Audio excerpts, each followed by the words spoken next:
संकट में अखिलेश यादव का पीडीए, सपा के सामने ये 5 बड़ी चुनौतियां। लोकसभा चुनाव से पहले अपनों ने दिया धोखा, अखिलेश के पास आखिरी मौका। कांग्रेस के सामने अड़े अखिलेश, इंडी अलायंस पर लटकी तलवार।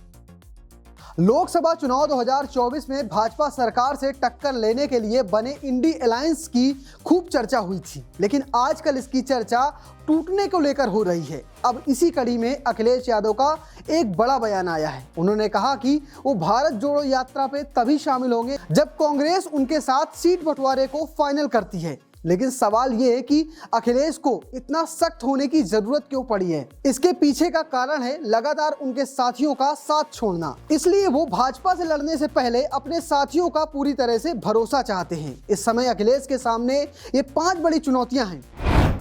जयंत चौधरी का भाजपा में जाना।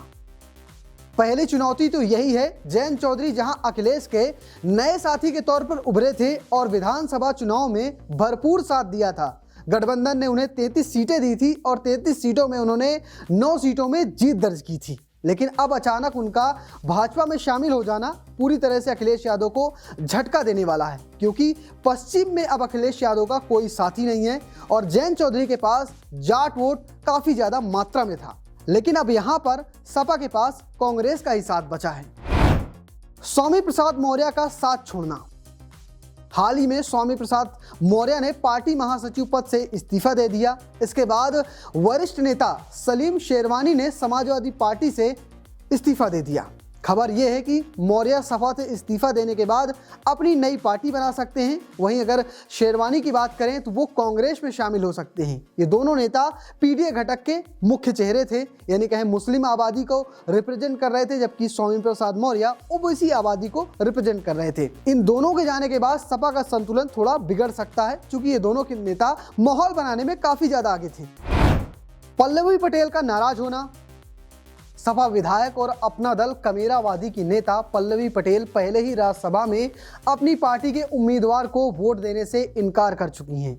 सपा से नाराज होने के बाद पल्लवी पटेल भारत जोड़ो यात्रा में राहुल गांधी के साथ दिखी और वहां पर उन्होंने अखिलेश यादव पर जमकर हमला बोला। पल्लवी पटेल ने कहा कि सपा पीडीए की तो बात करती है और उनके साथ ही धोखा करती है। गरीबों, दलितों को वोट लेकर वो उन्हें प्रतिनिधित्व नहीं देती है। वो इस धोखे में शामिल नहीं होंगी। मायावती से मिलेगी कड़ी टक्कर।